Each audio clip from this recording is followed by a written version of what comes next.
Hoje decidimos unir, fazer debate e assembleia. E a nossa palestrante está chegando já, deve ter sido atraso no trânsito, já está vindo. Ela é excelente, todos vão gostar dela, ela realmente é muito, muito festejada onde ela passa. Professora doutora Petilda Vasques. E enquanto ela chega, poderíamos fazer a nossa assembleia informando a vocês as atividades que estão marcadas e também pegando as demandas que vocês quiserem que se leve para o sindicato. Nós temos várias demandas de vários órgãos e sempre atuamos com ou sem divulgação, porque tem demandas que não podem ser divulgadas, não devem ser divulgadas, a gente faz isso também. Então, torcendo para vocês também, essa palestra ela é itinerante, já foi em vários locais. E agora as atividades gerais, elas geralmente são em um local e a gente convida a todos para comparecerem.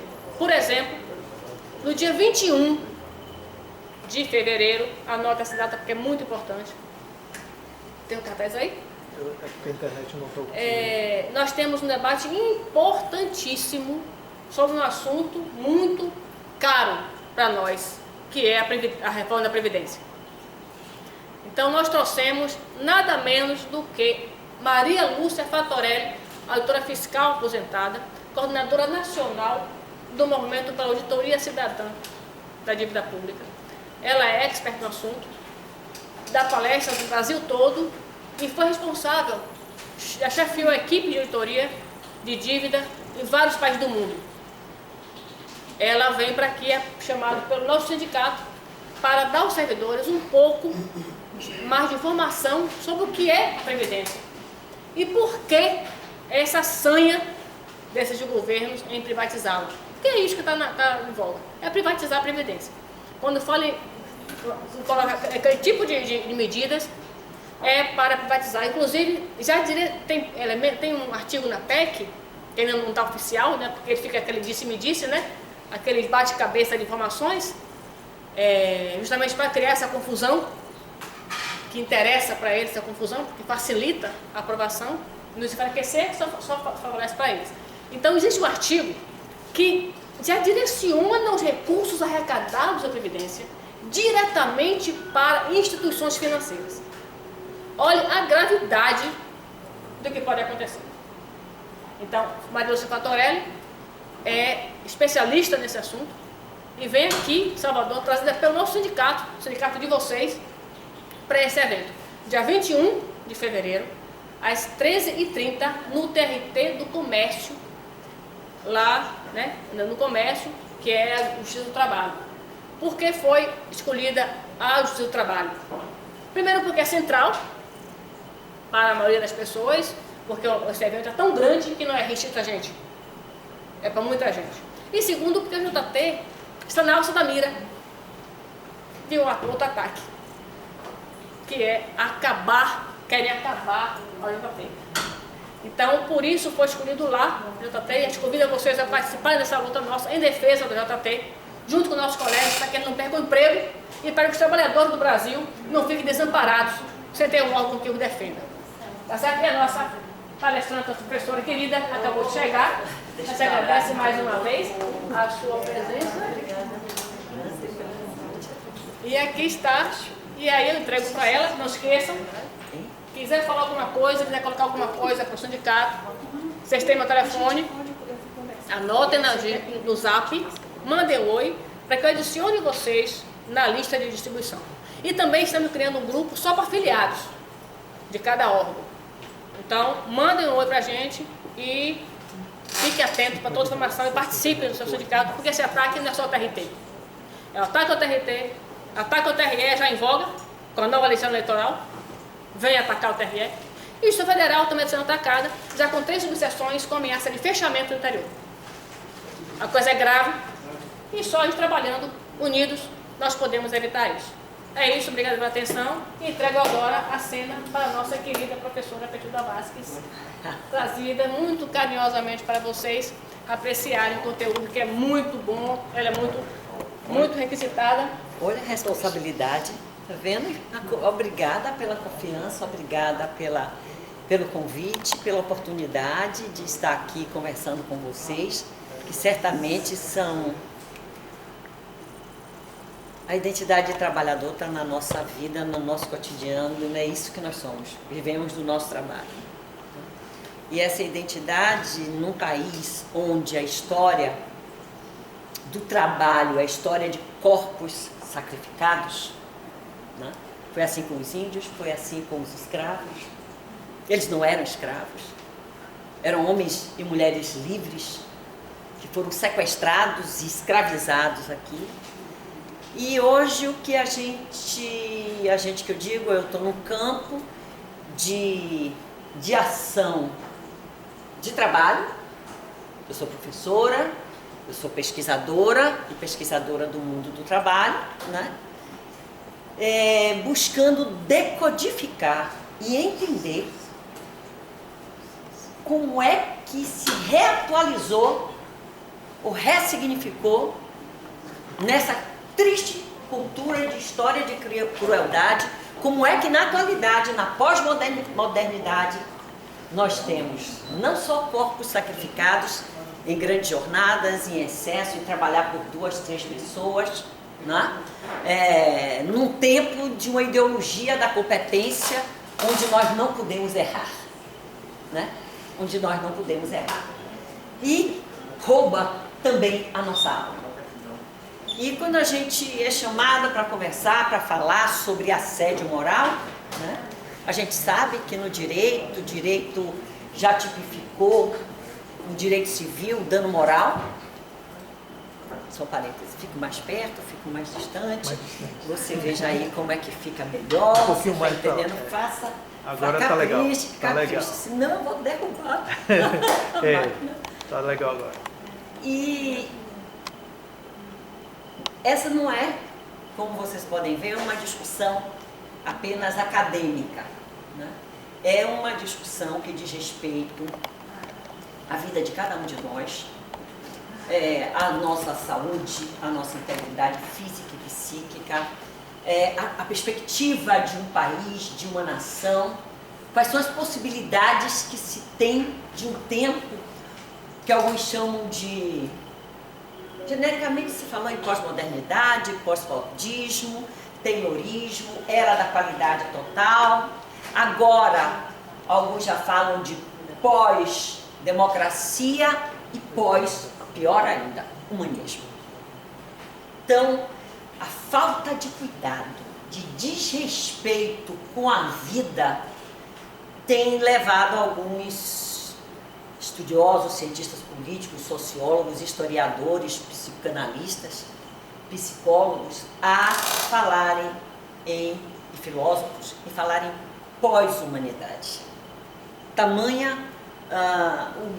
descaso com a vida humana. Com o planeta nós estamos vendo o que é que somos capazes de fazer, né?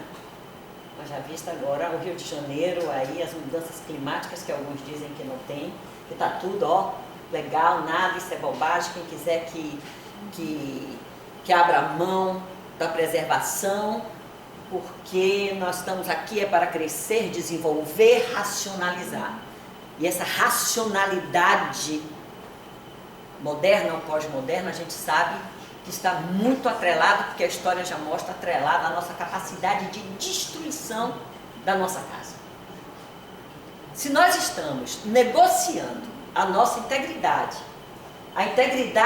a segurança ou bem-estar de nossos amigos, amizade é uma coisa hoje muito sofisticada, porque hoje a gente vive muito mais a perspectiva de quem antes era o nosso amigo, companheiro, né? Hoje nós temos concorrentes, né? A lógica da concorrência, que é própria da ação do capital, passa a ser um elemento de regulação e de sociabilidade entre nós. Então, falar em amizade é quase que parece uma coisa do passado, romântica, tola, ingênua, né? Falar de amigo é quase que ingenuidade. porque já assistimos que muito dos prazeres ou diversão, muito obrigada, e diversão entre crianças, entre jovens, é a capacidade de constranger o outro, de fazer um outro bobo, né? Eu me ergo, né? Na minha referência no grupo, né?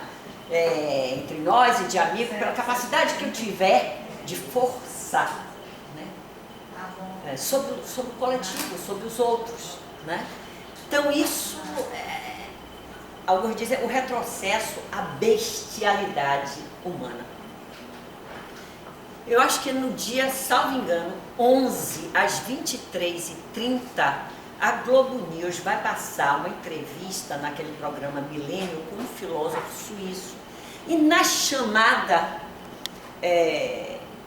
tem uma frase dele que eu conheço alguns livros dele, o sobrenome é Bolton, mas tem uma frase dele que diz: nós somos geniais na capacidade de produzir infelicidade. Estou curiosa, dia 11, Globo News, 10h30 da noite, 11h30 da noite, horário de Brasília, então deve ser 10h30 aqui, vai passar a entrevista com esse filósofo que diz da nossa genialidade na capacidade de produzir infelicidade. Outros filósofos já disseram isso. E é importante a gente fazer essa reflexão sobre a existência humana, que sempre inquietou, né, nós.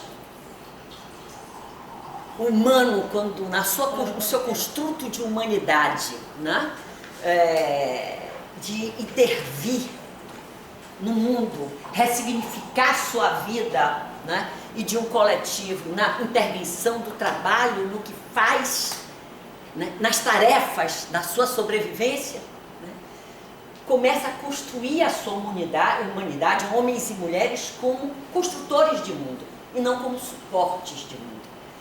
Um grande educador nosso, que atualmente é rechaçado, é o patrono da educação no Brasil, tem mais de 300 instituições no mundo que levam o nome Paulo Freire, né, que está sendo execrado por segmentos que assumiram o poder recentemente. Ele diz o seguinte: homens e mulheres não são suporte de mundo, são construtores, realização de mundo. Suporte de mundo é árvore, é pedra, é rio, é terra. Homens e mulheres constroem e realizam o mundo na medida em que também ressignificam a sua existência. Então a questão da existência, e eu falei de pós-humanismo, deste humano, desse sujeito no seu construto e de realização de mundo, para muitos estão vivendo um momento que seria, na história recente, a grande vitória do nazismo na atualidade. Quando se constrói uma ideia de consenso a partir de uma estética da competência, onde não tem margem para erros, e você passa a ser o sujeito que não reflete, que não pensa, que não pode adoecer porque é frágil, adoecer lhe faz frágil. Um construto de virilidade para homens e mulheres, vai dizer um psicanalista francês num livro que chama Banalização da Injustiça Social, Christophe Dejoux. Ele escreveu um livro sensacional, chama A Banalização da Injustiça Social. Ele vai dizer que vivemos um tempo dessa estética que todos temos que ser viris, né?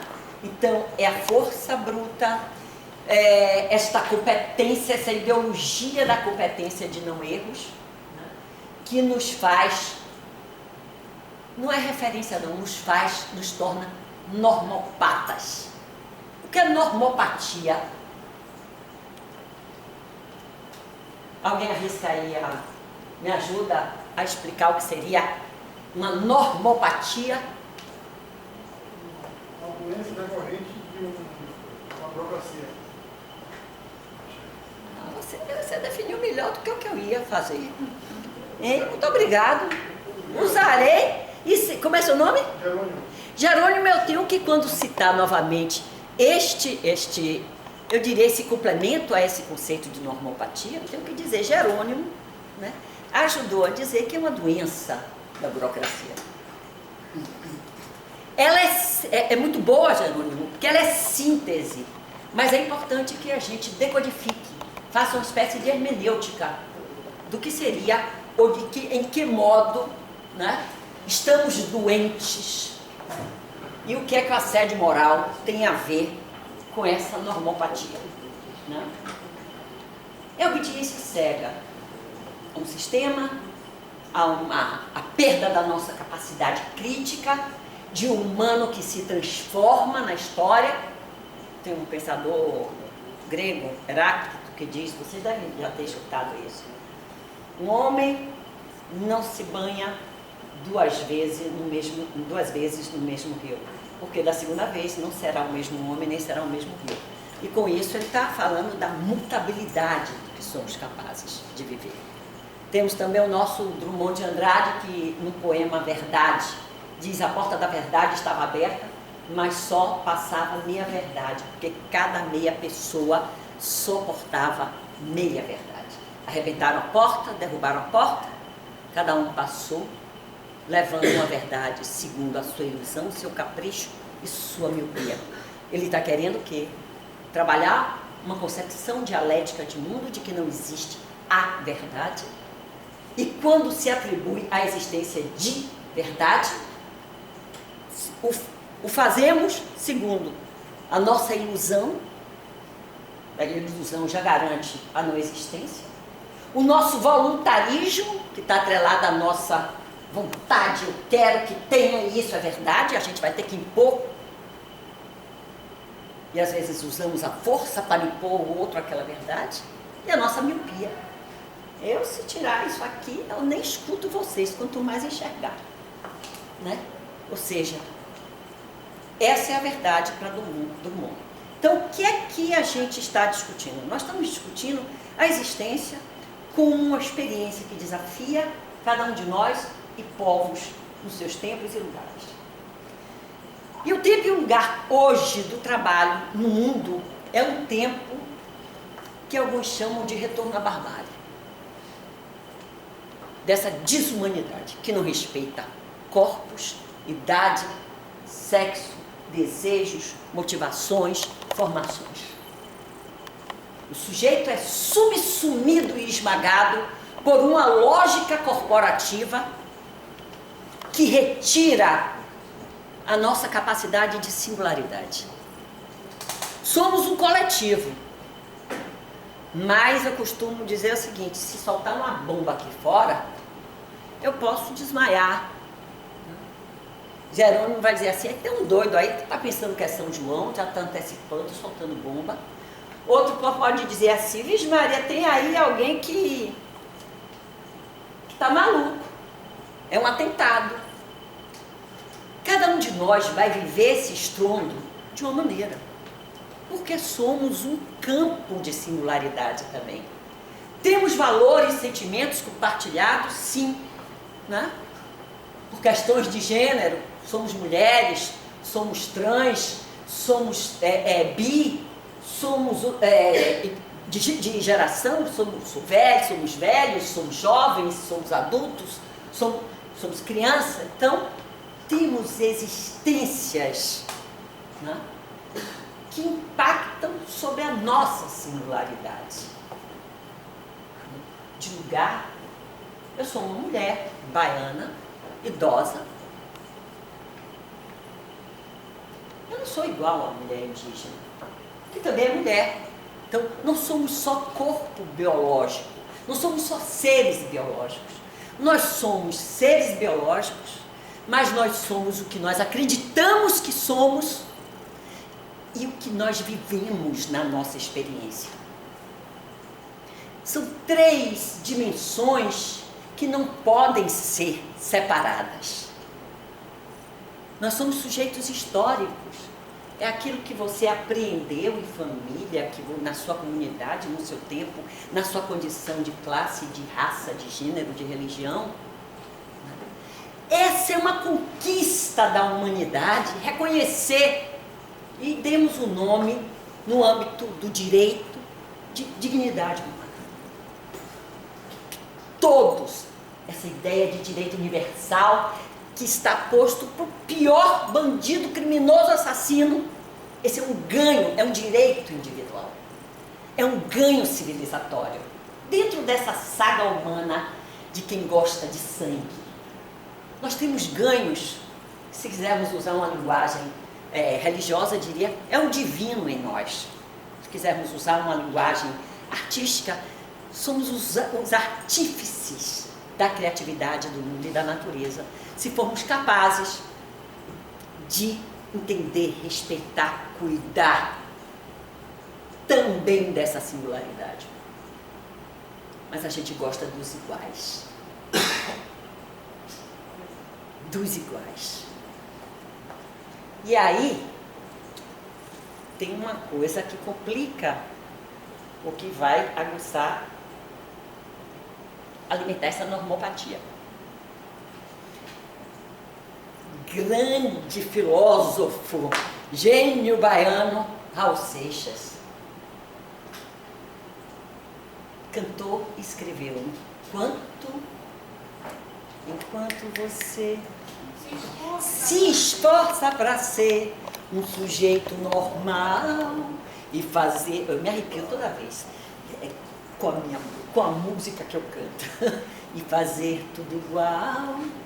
Eu do meu lado aprendendo a ser louco, um maluco total, na loucura real, vou levando a minha maluquez, misturada com minha lucidez, vou ficar com certeza maluco, beleza. Maluco, beleza, é louco? Não, é o sujeito que canta aquilo que também é saga da humanidade, a liberdade. A liberdade. Que de tempos em tempos a humanidade experimenta mais vastamente, se pensarmos num coletivo, mas a liberdade é o elemento também de castração das estruturas, dos sistemas, das corporações. Castradores de sonhos de liberdade, quanto mais de práticas de liberdade. Então, não existe, ou não existiria, né, a relação de alienação e de dominação se eu não for capaz de exercer poder, potência sobre o outro. Na civilização do Em Nome do Pai, o construto do patriarcado, né, dizem que essa é a maior sensação de prazer. É a capacidade que tivermos de exercer o poder. Não tem poder solto. O poder é exercício de poder, de mando. Se fosse 8 de março, a gente pode falar, viu, companheiras? Pensar alguma coisa para o Março Mulher, de ver, de pensarmos como é, até mesmo os equívocos que nós, e aí eu me incluo, dentro no âmbito do movimento feminista, cometemos alguns equívocos quando nos encantamos com significado sem observar o significante, o empoderamento feminino, né? Se a gente discute empoderamento como participação do processo decisório, definição do que diz respeito às nossas vidas de mulheres, né, é uma coisa. Mas o exercício de poder, de mando, está atrelado à potência. Os homens carregam no corpo, mais do que um significante psíquico de valor, é um órgão no corpo humano. Pênis. E aí a gente, o que é que acontece? Nós, a gente faz, vamos nos empoderar. A psicanálise fala um pouco de que essa pode ser uma dimensão da invejosa, de uma civilização que não foi construída para a satisfação dela. Por isso somos histéricas. agoniadas. Porque do ponto de vista desse processo de construção de valores e de satisfação, disseram que nós temos um buraco. O buraco está atrelado a um campo de vazio, de falta, do que não tem. O nosso desafio, mulheres, companheiras, é entender que esse é um espaço de prazer e de vida, prazer compartilhado. E fazer com que isso perpasse o nosso corpo todo. O gozo, o desafio da humanidade, essa capacidade de gozar, de se reconhecer, de viver o seu prazer sem as regras que a civilização coloca como normais e ou patológicas. Desde que o fundamento da dignidade humana, o cuidado consigo e com o outro, sejam marcos regulatórios na nossa sociabilidade, nas nossas experiências afetivas, amorosas, de toda a ordem. De mãe, de filho, de filha, de marido, de mulher, de neto, de amigo, de amiga, de colega. Como restaurar essa semente civilizatória que está sendo destroçada em nome do que eu chamo a ideologia da competência na era da qualidade total no trabalho, em nome da força das instituições. Eu tive uma conversa com um ex-diretor de uma faculdade que eu ensinava, e meu filho, o ano passado, ele tem 45 anos, o ano passado ele teve meningite e estava na emergência do Aliança. E eu disse, eu quero, não sou infectologista, mas eu quero também que seja acompanhado por um neurologista. Não, mas doutor fulano, ele tem 24 horas aqui, veio a assistente. Doutor fulano, nem que é o dono do doente, não viu o doente. Ele não vai liberar o protocolo, o não sei o quê, vai. Eu tenho direito a botar uma junta médica aqui e o pau vai quebrar. Aí chamaram a supervisora, a diretora, não sei o quê. Eu vim aqui resolver o problema da senhora. Eu digo, eu não tenho problema nenhum. Meu filho é quem está com o problema.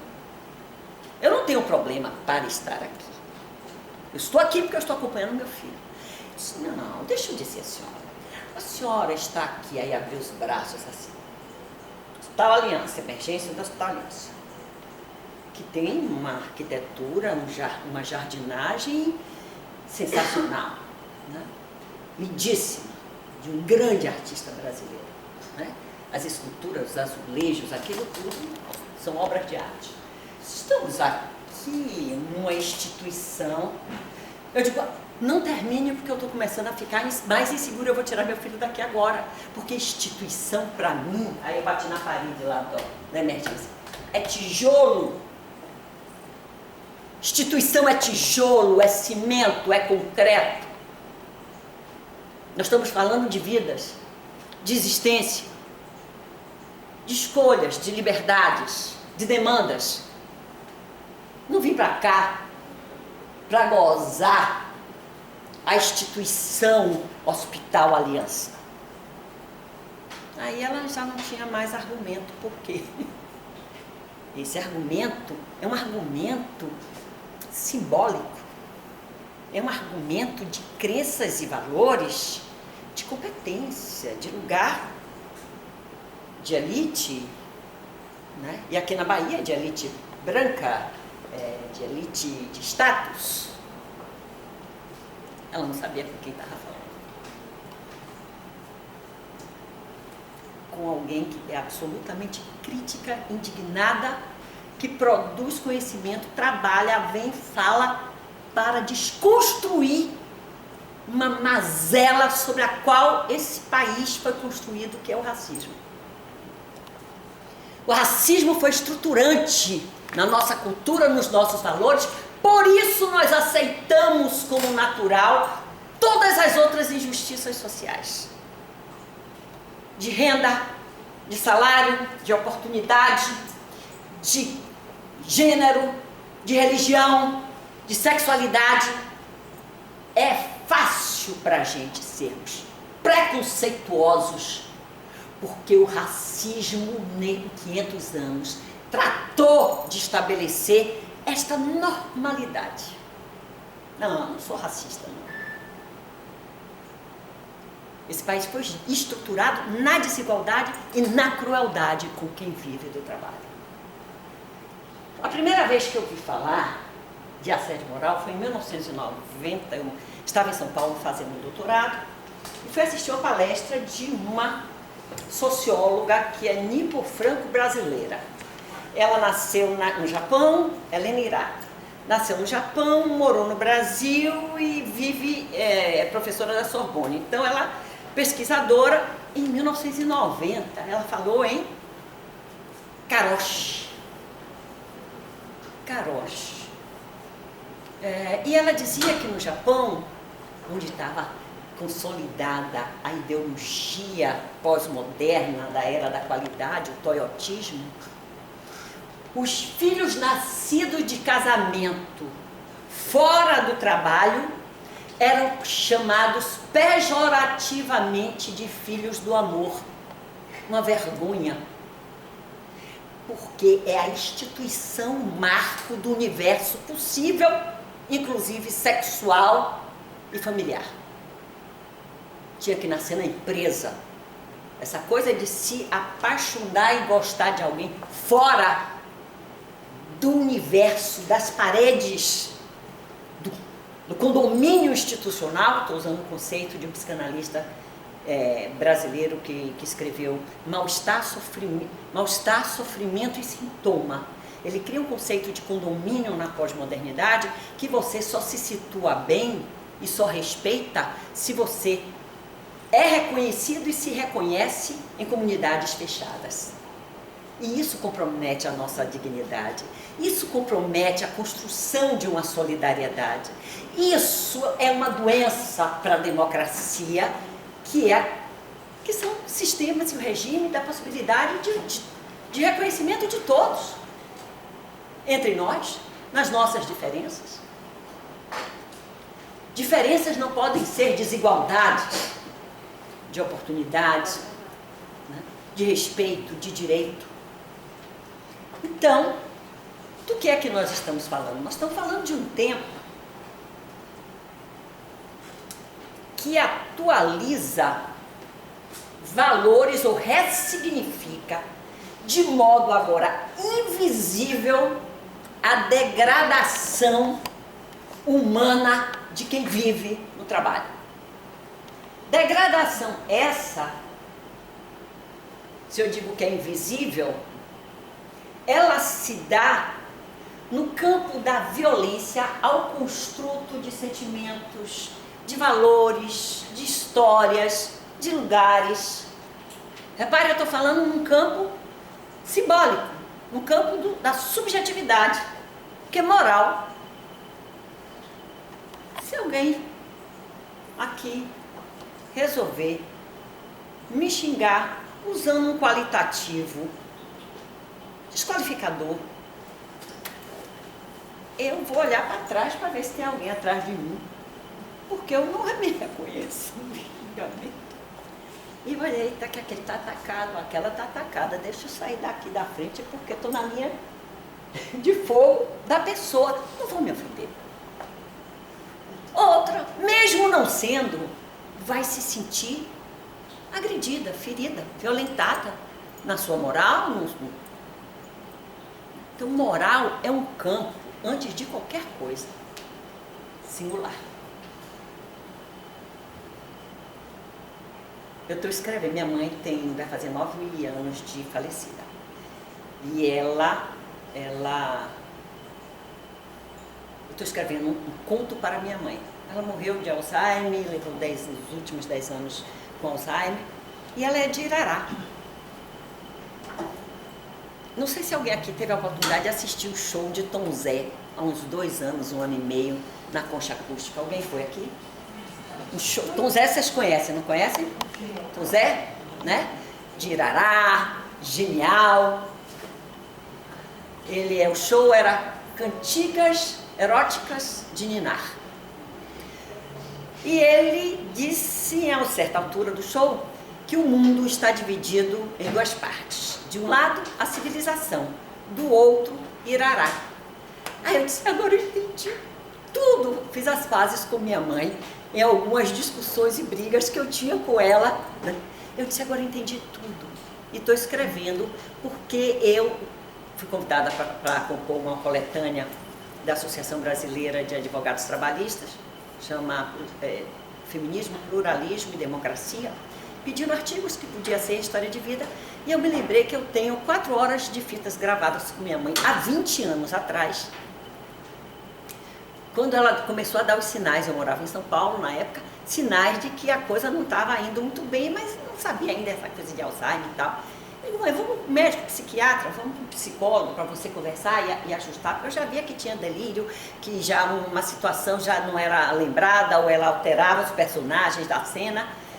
Não vou, não sou maluca, não vou coisa nenhuma. E eu soube da existência do Museu da Pessoa. É uma ONG italiana, onde você vai dar depoimentos sobre sua história e tal. Interessa os idosos que eles reconstituem tempos, épocas, lugares, valores, costumes, comportamentos. É sensacional. E é bem plural. É Museu da Pessoa. Considera a existência na sua singularidade. Aí eu levei minha mãe, e ela topou, ela achou que ia sair na televisão, publicado não sei aonde e tal. Ela chegou de Irará. Ela sendo de Irará, falou, meu filho, você não vai encontrar nenhum depoimento melhor do que o meu. Né? Eu sou de Irará. Ela fez assim, ele perguntou, sim, mas você é de Irará? Irará, como é que era? Ela disse, além de dar mulheres bonitas como eu, é inteligente. Inteligência, ele riu. E quando eu fui fazer a limpeza das fitas que estavam em cassete, quando eu fui verificar com o rapaz, eu estava muito emocionada, eu não tinha coragem de ouvir a voz de minha mãe gravada há 20 anos atrás, testar a fita para ver se o rapaz fez o trabalho direito ou não fez. Então eu disse, minha cara, mas conseguiu mesmo tirar o mofo das fitas? Ele disse, é a voz de uma senhora, ela diz cada coisa. Eu digo, então tá, a fita tá boa, a fita tá boa. Eu estou falando isso para falar de moral. De moral, assédio moral. E a moral, nós somos frutos de um processo civilizatório da civilização cristã ocidental. Independente de eu ser religiosa, não ser religiosa, de que religião eu professe, a moral são aqueles ordenamentos, referências escritas ou não, de comportamento, que intervêm na nossa conduta, ou individual ou coletiva, né? Que é diferente de ética. Então eu tenho aprendido ao longo da vida, aí com filha de mãe de Irará, que eu digo que, como diz Tom Zé, tem a civilização do outro lado tem Irará, é a desconstrução da moral. Daí eu fico sensível a uma música de Raul Seixas, né? Eu escuto melhor e reajo pior aos construtos regulatórios que intervêm no desrespeito e na desconstrução das diversas morais, valores, experiências e existências humanas que existem. E são inesgotáveis, são infinitas, porque também serão transformadas em cada um de nós ao longo das nossas vidas. Valores que nós tínhamos no passado, nós não temos hoje mais. Ou alguns que nós não temos hoje, poderemos ter amanhã, enquanto existência e imutabilidade desse ser, sendo o tempo inteiro. E o que é que o trabalho faz? Quanto tempo eu tenho? Porque senão eu levo até... Não posso levar até amanhã de manhã, que hoje é o aniversário do ex-primeiro marido. Está entendendo? Só mais 15? Vocês trabalham demais. Façam desse tempo de vocês. E aí a primeira reação ao enfrentamento do assédio moral, né? É a capacidade que tivermos de observar que o nosso corpo está cansado, que a nossa vista está pesada, que eu preciso olhar o horizonte, eu preciso mexer no meu campo visual para não para minha retina não ficar comprometida com isso, meu pescoço, a minha mão, mexer, conversar com a colega, falar com o colega, olha, minha namorada está namorando com o meu melhor amigo, e tal, minha mulher também fez a mesma coisa, mas a gente, você está entendendo? É preciso. Aí o pessoal vai ser solidário, vai fazer um mapa de risco aqui da sessão, vai dizer, olha, não dê trabalho à anunciação, não dê trabalho à anunciação, porque ele está passando por um momento afetivo difícil. Sabe o que é ser traído? Né? No seu amor, na sua amizade, é um negócio sério, ó, ele está rindo. É um negócio sério, temos que ser cuidadosos, não é? Você sabe que o mapa de risco que nós criamos aqui no Brasil, o Movimento Operário Sindical em São Paulo, colocou um mapa de risco de ambiente de trabalho, que é copiado do modelo italiano. Nós colocamos esses elementos de subjetividade para serem avaliados como fator de risco no ambiente de trabalho. Porque contempla o quê? A nossa humanidade. A nossa humanidade. É um luto, é um aborto, é o fim de um amor, é um problema familiar, é o que eu tenho para pagar, é a noite mal dormida, é o alcoolismo que eu posso dar ou alguém meu tenha, é a disfunção erétil, isso é uma questão seríssima que afeta os homens e as mulheres, também são prejudicadas. E é efeito de assédio moral. O alcoolismo hoje no ambiente de trabalho e disfunção erétil, vocês sabem o que é disfunção erétil? Podem não saber porque pode nunca ter acontecido com vocês, mas é uma grande possibilidade. Pressão no trabalho, disfunção funcional, polivalência, expectativas de produtividade, metas de produtividade. Não se enganem. O tempo de uma vida útil, produtiva, satisfatória, hoje, no contexto da pós-modernidade, é de 10, 12 anos. É o tempo que durava um escravo lavrando ouro ou nos canaviais. Hoje as empresas não querem sujeito de 35 anos, 37, já está velho. Entre 25 e 23, porque está viçoso, quer entrar no mercado de trabalho, está com gás. Ó, é aqui, na jugular, que vai pegar. E agora, essa reforma trabalhista que está vindo, já está claro que não vai ter trabalho para a turma de 40 anos. Só já vem assim e agora vai ser institucionalizado, legalizado, vai ser a normopatia. Né? E a normopatia em nós se manifesta quando a gente acha que é assim mesmo, é isso mesmo e eu vou fazer assim. Essa normopatia, ela parece gritante com o nazismo. Né? Tem algumas obras, filmes que falam sobre isso, os estudos de Hannah Arendt, que é uma filósofa judia que conseguiu sobreviver ao Holocausto, foi para os Estados Unidos, era jornalista e foi assistir o julgamento de um judeu e tal, e ela aí descobriu que aquele homem não era aquele um ex-militar nazista, e ela é judia, né?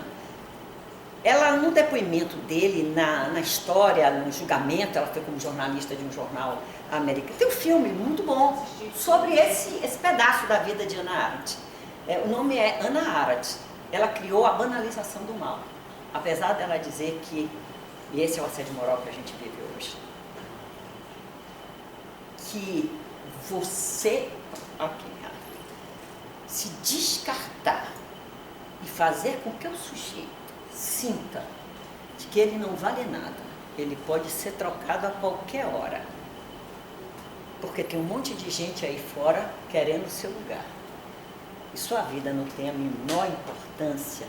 Ela disse que isso não é banalização do mal, isso é o mal extremo, é ignorar a vida, a importância, a existência e um lugar no mundo que o humano chega onde chegou, lutando pela sua sobrevivência, comer, ter condições de viver. Então, esse descarte, este medo que persiste em nós, que é alimentado para que possamos ser os normopatas. Aceitarmos como natural e acreditando que somos viris. Isso não me pega, eu não estou nem aí. Entrou aqui, sai por aqui, uma agressão, um dito, uma disfunção, tirar você, ela sabe muito aquilo, ela se acha. Não é seu nome? Dagmar. Dagmar se acha, porque é experiente. E aí, eu não sei nada de Dagmar, viu? Se eu estou dizendo a verdade, Dagmar, você me perdoe. Mas, o sujeito se acha, vamos baixar a crista de Dagmar, tire ela dali. Bote ela para fazer uma coisa que ela não faz ideia do que é, ela não gosta, né? Então vamos deixar ela na geladeira, vamos passar as coisas para que entre nós e deixe ela sem função. Isso é enlouquecedor. Isso é enlouquecedor. No mundo onde a nossa existência é remarcada pelo reconhecimento. Eu preciso que o outro... Então não brinquem com as crianças de vocês, não fazer de conta que ninguém está vendo ele ou ela. Não façam, porque isso é de uma crueldade, é de uma perversidade inominável. Você pegar uma criança, você enlouquece uma criança, porque ela está pintando demais, ela está se mostrando, ela está quebrando, ela quer atenção. Você faz, espera aí, vamos baixar o fogo dela. Vamos fazer de conta que ela não está aí, que ela não existe. E os adultos começarem a passar, sem prestar atenção a essa criança como se ela fosse invisível. Vocês podem enlouquecer o filho de vocês, uma criança, um vizinho. Não façam isso.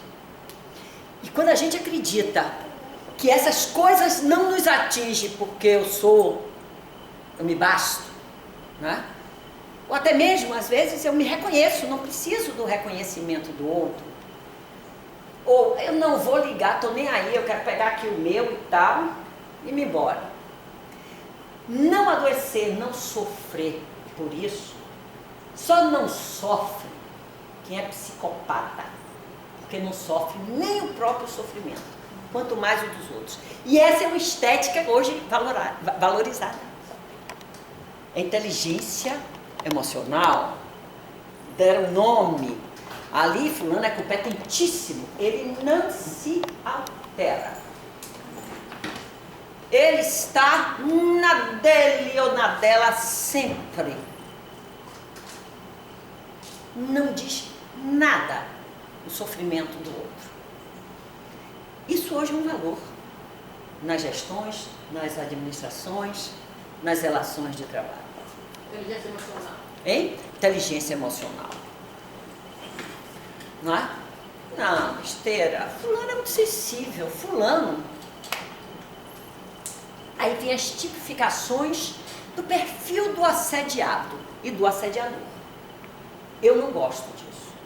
Porque eu entendo que é muito mais uma estratégia de invisibilidade, de exercício de dominação e poder no capitalismo flexível, que é flexível para ver até onde o trabalhador e a trabalhadora suporta ser vergado, do que essa coisa da inteligência, da virilidade, de que eu suporto tudo e que nada me pega. Por isso eu sou fulano, é competente. E a gente passa a querer gestores. Esse é o perfil do bom administrador. Não, esses problemas você deixa na sua casa. Daqui para dentro, acabou. É o chamado metade robô, metade humano. Eu acabei de fazer um trabalho em parceria com uma amiga minha, que é educadora, ela mora nos Estados Unidos e me pediu para a gente trabalhar isso. A Fiocruz quer repensar a formação de professores e pesquisadores. Consequentemente, os pesquisadores e cientistas, seus cursos, Então, o que é que precisa ser ensinado? E uma das coisas, aí eu me debrucei pelos filósofos pós-modernos, não sei o quê, tive uma oportunidade interessantíssima, passei janeiro estudando essas figuras. E uma das coisas é o seguinte: quem é esse novo sujeito que chega numa sala de aula? mesmo sendo um médico, um pesquisador, um sociólogo, um biólogo, né? Estou pensando no perfil de quem frequenta a Fiocruz, quem vai estudar e quem vai ensinar. Tem um novo ser que com a revolução tecnológica se altera. É esse humano. A antropologia tem que dar conta de que esse novo ser é um novo ser que é meio máquina e é meio humano. Daí o pós-humano. Então, como é que a gente vai pensar em que mundo eu quero estar, criar, intervir ou viver, se eu não reconheço esses desafios em nós? Nos nossos filhos, nos meus netos, né? Que pai, mãe e filho é mala. É mala. Eu costumo fazer a adaptação dos meus netos. Porque eu me meto em tudo na vida dos meus filhos. Hein? Não. Mas se forem para a justiça, reclamar, os avós não são os segundos responsáveis? E mesmo que não estivesse escrito na lei, existe uma lei que a mãe sou eu. Função materna e paterna é neurotizar o sujeito. Função de avó e avô é libertar o sujeito. Sabe? A saga humana pela liberdade só é possível porque existem avós. Então, eles que neurotizem os filhos dele, eu estou aqui, quero ver como é a adaptação dessas escolas horrorosas que querem pegar umas crianças de 2, 3, 4, 5, 6, 7, 8, 9 anos, 9, botar numa cadeira e sentar para sair competente. Tirar sonho, imaginação, criar. É uma violência pegar uma folha de papel com desenho riscadinho para a criança pintar aqui dentro. Não, você tem que dar uma folha em branco. É a hora. Uma vez a escola chamou esse meu filho que é advogado. É o mais formal, fez direito, coitadinho. Você tá entendendo? Aí, já com 5 anos.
serviços para ela fazer de faxina, de congelamento, começou a fazer a média com ela. Que esses dois foram designados por elas para ficar me seguindo, vendo a hora que eu chegava, a hora que eu saía, onde eu ia, beleza. Chamei os dois na minha sala, cada um de uma vez, e perguntei, falei para ele, olha, eu sou servidor da União, eu fiz concurso público para entrar aqui. Eu acho que você é um servidor terceirizado, você não é para estar se metendo em vida de servidor. Seu trabalho, seu contrato e o contrato da sua empresa com o tribunal, não é para você estar vendo vida de servidor aqui. Mas eu moro num bairro de lei tão violento, que graças a Deus a violência lá diminuiu. Eu já vi homicídios e a polícia perguntar assim lá na rua, você viu quem foi que fez? A gente dizer, não. Porque meu pai era oficial da polícia e me ensinou uma coisa, meu filho, nem tudo que você vê, você deve sair por aí falando. Beleza. Aí resumindo, passou uma semana que se deu esses fatos, cheguei para trabalhar segunda-feira, aí me disseram, você não está mais aqui não, se apresente no setor de pessoal. Beleza. Eu fui lá. Quando chegou lá, a chefa se dirigiu à minha pessoa no seguinte termo, ô meu, você ameaçou 2 juízas de morte, veja a tamanha crueldade delas. Beleza. Aí eu virei para ele e falei assim, olha, eu não ameacei juíza nenhuma de morte, isso é uma farsa e eu vou provar. Me afaste, instaure inquérito administrativo e depois eu vou provar minha inocência e vou processar a União. Aí o que eles fizeram? Me colocaram para trabalhar lá num setor, que era um galpão, eu tinha feito 2 cirurgias, eu não podia carregar peso. Aí eu não carregava peso, eu ficava sentado. Aí eles, o servidor de lá começava a bater a porta atrás de mim. Bum! Só para me... um assédio pesado mesmo que fizeram comigo. Eu não aguentei, doutora, fiquei com problema de depressão, me afastei. Aí o que aconteceu? O tribunal me aposentou, eu recebo hoje R$ 1.800, meu salário estaria em torno de quase 9 hoje. Como normal, eu não sou o único colega, são vários casos igual o meu lá no TRT. Eu costumo dizer que casa de espeto, ferreiro de pau. Ali onde deveria ser a casa do trabalhador, é onde mais se assedia servidor, é lá no TRT.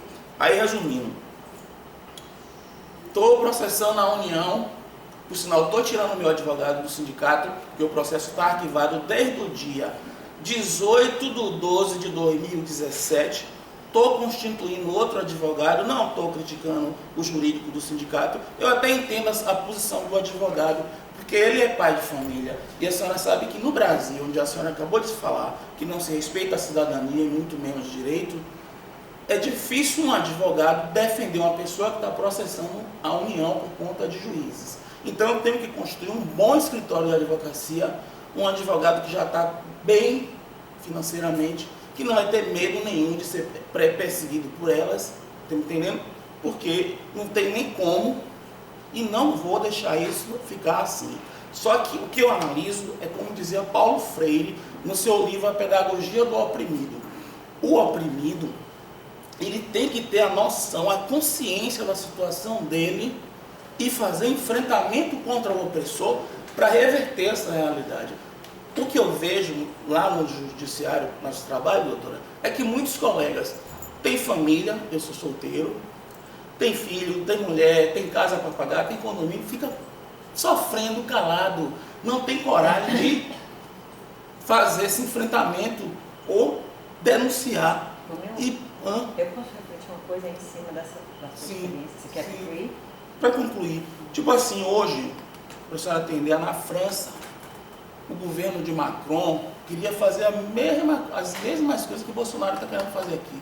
As camisas amarelas foram para a rua e ele já recuou, até o aumento do salário ele deu agora. Ou seja, eu acho que está na hora do servidor do judiciário se unir e um ataque contra todos e dizer basta, vocês que assediam servidores, sejam juízes, não agravando a todos, ou administradores, não agravando a todos, os dias dessa prática está contado.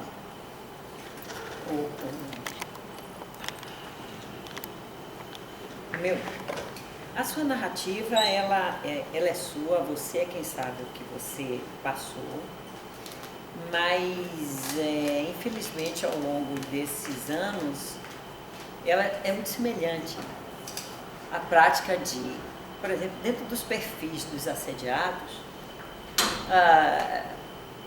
tem o assédio a dirigentes sindicais, o assédio ao trabalhador que tem fala, voz e se respeita, que eles têm um apelido de esse é cri-cri.